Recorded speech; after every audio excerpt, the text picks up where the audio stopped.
एंटीलिया कितने का है? 8,000 करोड़। हम जब से देखे हैं तब से उसी पे नजर है। सपने में नौकरानी लेके भाग गए। जब सपना ही देखना है तो छोटा मोटा क्यों देखें? इस देश को तुम ही लोग बचा पाओगे। और सोचते थे पूरी दुनिया पे कब्जा करना है। पूरी दुनिया बोलेगी जय भीम जय भीम जय भीम।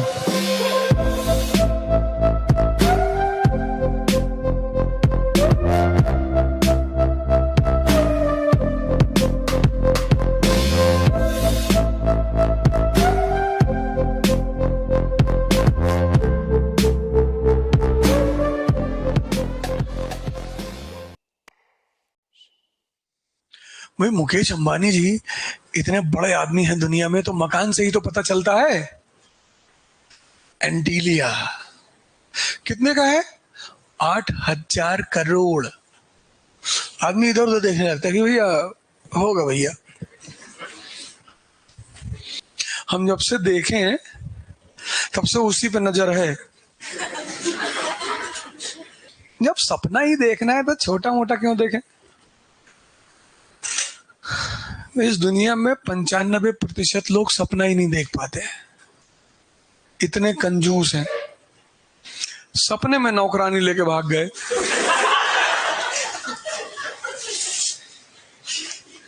जब सपने में ही भाग रहे हो तो कोई हॉलीवुड की एक्ट्रेस तो होनी चाहिए ना कम से कम। और 4-5 लेके भागो, उसमें एक लेके क्या भागना।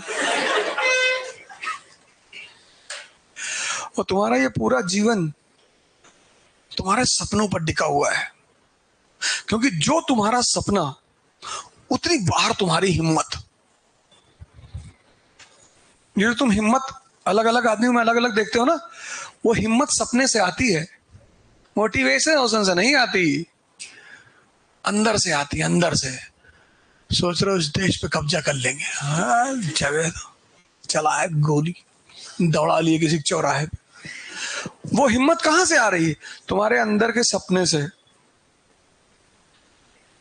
डॉक्टर अंबेडकर कौन से मोटिवेटर को सुनते थे?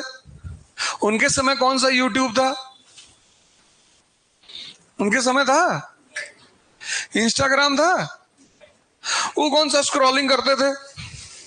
उनका यूट्यूब यहां था। ऐसे आंख बंद करते थे और सोचते थे पूरी दुनिया पे कब्जा करना है। पूरी दुनिया बोलेगी जय भीम जय भीम जय भीम। बस पढ़ते थे बैठ के। और इतना पढ़ डाले कि उनके सामने कोई बोल ही नहीं पाया। तभी तो लोगों ने कहा कि ग्रेट ग्रेट। अगर लोग किसी के सामने बोल ले जाएंगे तो ग्रेट क्यों मानेंगे? कॉन्स्टिट्यूएंट असेंबली में बैठा है वो आदमी, ऑस्ट्रेलियन कॉन्स्टिट्यूशन, खड़े हो गए। 6 घंटा बोल दिया ऑस्ट्रेलियन कॉन्स्टिट्यूशन पे, बाकी लोग सो गए कि भैया बोल लो भैया, इन्हीं से करा लो भैया। तभी तो इज्जत मिली। तब थोड़ी SC/ST एक्ट था। अंबेडकर ने इज्जत कमाई है, भीख में नहीं मिली है। इसलिए मैं उनका सम्मान करता हूं। मैं आदमी के जात की बात नहीं है, उसके कर्म की बात है। मेरे लिए जय भीम का मतलब अंबेडकरवादी नहीं। मेरे लिए जय भीम का मतलब है शिक्षा। ये जो ब्लूटूथ का प्रोग्राम चला रहा हूं, इसमें मैंने कहा है लड़कों से कि 4 फोटो लगा लो अपने कमरे में। एक विवेकानंद की ध्यान करना है। फोटो तुम्हें रिमाइंड ही तो कराएगा। एक अंबेडकर की पढ़ना है। एक भगत सिंह की क्रांति करना है। और एक कलाम की कि देश के सर्वोच्चतम पद पे बैठना है। जो लोग बाहर वहां कैमरे बैठ के पढ़ रहे हैं सुबह, इनसे मैंने कहा 2 तो जरूर लगा लो, 4 नहीं लगा पा रहे हो तो। एक अंबेडकर की पढ़ना है। ताकत कहां से आएगी? पढ़ाई से।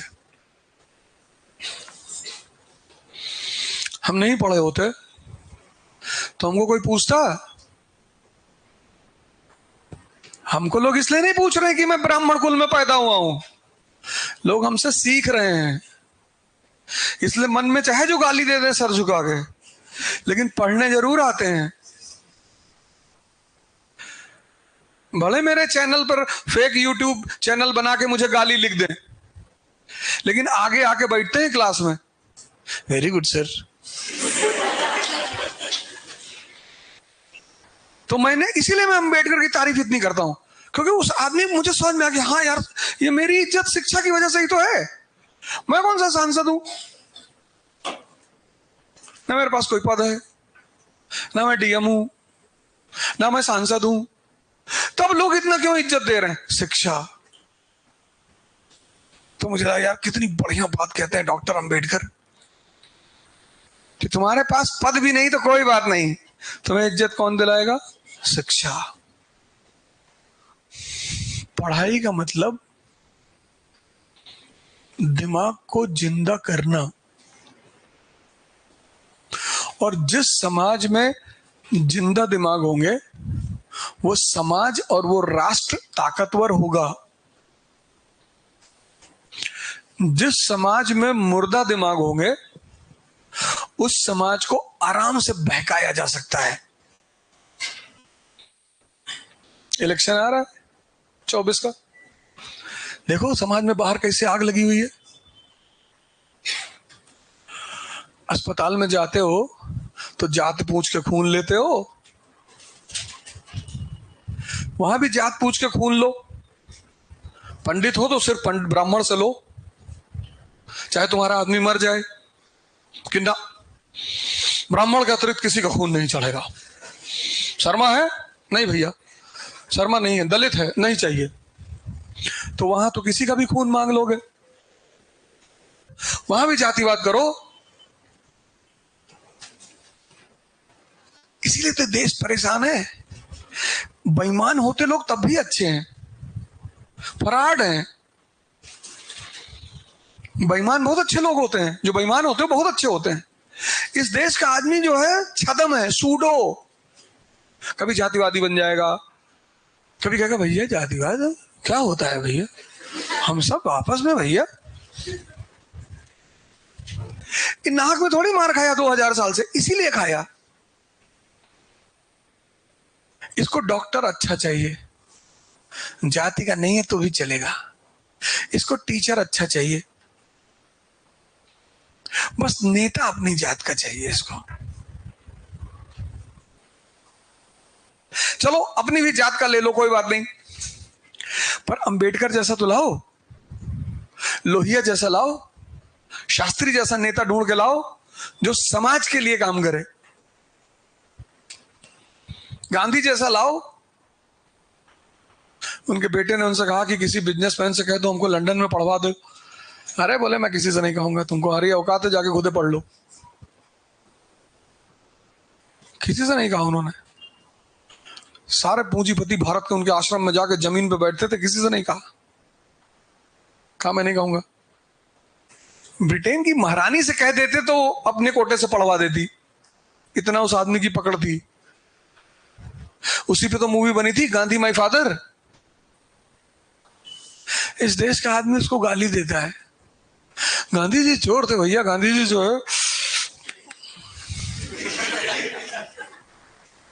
अकेले अंग्रेजों को नचा दिया उसने, हाथ जोड़ लिया अंग्रेजों ने उसके सामने कि भैया बहुत अच्छा खेलते हो। अभी पढ़ाएंगे मॉडर्न इंडिया में। वर्षों से वन में घूम घूम, बाधा विघ्नों को चूम चूम। रामधारी सिंह दिनकर, प्री 1991, पूरी इंडिया लड़ रहा है, मजदूरी कर रहा है, मेहनत कर रहा है, उतनी इनकम नहीं, उतना पैसा नहीं, हर आदमी लड़ रहा है। अब उस आदमी को क्या देना है, प्रोत्साहन। भारत बन रहा है, भारत का निर्माण हो रहा है, भारत का हर आदमी स्ट्रगल कर रहा है, तो वो स्ट्रगल कहां दिखाई पड़ रहा है, रामधारी सिंह दिनकर की पोयम में। वर्षों से वन में घूम घूम, बाधा विघ्नों को चूम चूम। सहधूप घाम पानी पत्थर, पांडव आए कुछ और निखर। भारत की जनता को रामधारी सिंह दिनकर करें कि टेंशन मत लो, तुम निखर रहे हो। सौभाग्य न सब दिन सोता है, देखें आगे क्या होता है। कि तुम मेहनत कर रहे हो तो हारोगे नहीं। हमने मेहनत किया, कहां बेकार गया? लोग कहते हैं यार तैयारी करेंगे सिलेक्शन नहीं होगा, तो तुम्हारी विद्या थोड़ी तुमसे छिन जाएगी। ये जितने लोग डर रहे हैं ये वो लोग हैं जिनकी तैयारी ठीक से है ही नहीं।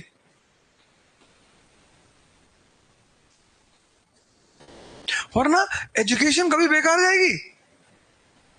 एनसीईआरटी पढ़ा रहा हूं मैं, सोचो भारत की दशा शिक्षा की। लड़का एनसीईआरटी पढ़ने आ रहा है, सर लैटिट्यूड नहीं पता क्या है, ऐसे रेखा खींचो यहां से लेके अपने पैर तक, पेन ले आओ, ऐसे ऐसे खींचते चले आओ। सर यहां से खींचो, यहां से खींचो पूरा। ये क्या है? सर ये लॉन्गिट्यूड है ना? हाँ। फिर एक ऐसे ऐसे खींचो, ऐसे ऐसे, एक आदमी खड़ा करवा लो, ऐसे गोल गोल खींचो। ये क्या है? ये लैटिट्यूड है। सबसे ज्यादा प्रेशर कहां पे है? बीच में है सर, यही पेट है सर। हाँ, ट्रॉपिक और इक्वेटर वही है ना? हाँ, इक्वेटर है सर, ये तुम्हारा इक्वेटर है, यहां गर्मी ज्यादा है, भूख की गर्मी। तुमने अपने दिमाग को इतना बांट रखा है। आज का लड़का है इंडियन थोड़ी है, वो या तो ब्राह्मण है या दलित है या मराठी है या हिंदू है या पंजाबी है या मुसलमान, और उसी रूप में वो क्लास में बैठा है।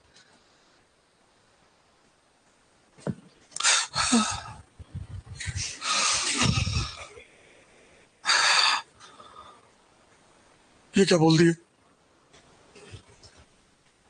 देखो आज क्या हो रहा है हिंदुस्तान में, ब्राह्मणों ने ऐसा किया था,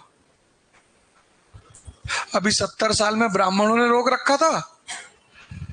तुम पढ़ो अंबेडकर की तरह, कोई रोक पाएगा? मैं कहता हूं ना, अंबेडकर के समय तो SC/ST एक्ट था ही नहीं। मुसलमानों ने ऐसा कर दिया, हिंदुओं ने, आज देखो कैसे आग लगाई जा रही चारों तरफ। क्यों? सत्ता के लिए, सिर्फ पावर में आने के लिए, बस। 24 का इलेक्शन आ रहा है, सबको पावर में आना है, बाकी किसी को किसी की चिंता भी, इलेक्शन खत्म होने दो, कोई पूछेगा नहीं किसी को। अब 24 में बीजेपी राम के नाम पे वोट मांगेगी, मंदिर बन गया है, तो बाकी पार्टियां क्या करेगी? बसपा कहां जाएगी? बसपा ने कहा हम बुद्धिस्ट है भैया, हम बुद्धिस्ट है ना, हाँ हम लोग बुद्धिस्ट है, तो राम के नाम पे वोट ही नहीं करेंगे। अरे 25 में बन जाना बुद्धिस्ट, नहीं नहीं अभी बनेंगे भैया, अभी टाइम है भैया, फिर बुद्धिस्ट बन जाएंगे। तो 22 में बन जाते इलेक्शन। इस देश को तुम ही लोग बचा पाओगे। इस देश की जनता बहुत ईमानदार है, आम सीधी सादी, उसको एक्चुअली उसने कायदे से पढ़ा नहीं है, ये उसको मैनिपुलेट करते हैं। समझा दिए। पश्चिम बंगाल के एक संत थे लहड़ी महाशय, नाम लिख लो, ब्राह्मण थे, लहड़ी महाशय, ब्राह्मण थे, ब्राह्मण। उनके शिष्य थे भगवान दास, दलित, चमड़ा वाला काम करते थे, अपने बगल बैठा बुलाते थे, बगल, अपने बगल गद्दी बैठाते थे, बाकी किसी को नहीं बैठाते थे। वो रामकृष्ण परमहंस के शिष्य थे, रसिक, अनटचेबल, उनके घर में जाके झाड़ू लगाते थे, सब ढूंढ लेना जाके। रामानंद ब्राह्मण थे, उनके सबसे ज्यादा शिष्य दलित थे। मेडिवल इंडिया, व्यक्ति ने समस्या कभी खड़ी नहीं की है, सिस्टम ने। अंबेडकर ने किस पे प्रहार किया है? सिस्टम पे। व्यक्ति पे क्यों प्रहार करना? जब सिस्टम ने परेशान किया तो सिस्टम खत्म कर दो। परेशानी जातिवाद से है ना, कानून बना के खत्म कर दो कि किसी पेपर में कहीं जातिवाद यूज नहीं होगा। for election.